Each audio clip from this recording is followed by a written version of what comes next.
মা চলো কি রান্না করেছো দেখাও।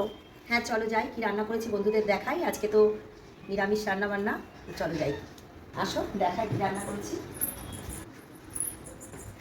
তো এই যে দেখো, প্রথমেই রোজকার মতো আছে ভাত, তারপরে এই যে দেখো এটা কফি পাতা বাটা, ফুলকপি পাতা বাটা নারকেল দিয়ে বেটেছি, খুব ভালো লাগে খেতে।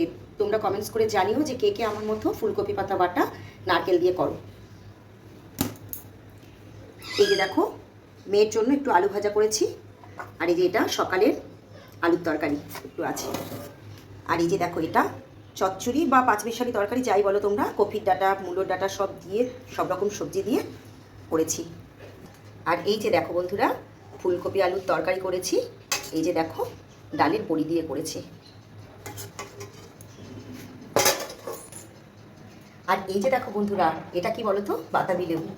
বাতাবি লেবুটা দেখানোর একটাই কারণ, এত রস বাতাবি লেবুটার মধ্যে যে ছাড়াতে পারছি না, দেখেছো থালার মধ্যে পুরো রসে ভর্তি হয়ে গেছে, এত ভালো লেবুটা, তাই তোমাদের সাথে শেয়ার করলাম। তো এই ছিল আজকের রান্নাবান্না বন্ধুরা, তোমাদের কেমন লাগলো আজকের ভিডিও আর রান্নাবান্না জানিও কমেন্টস করে।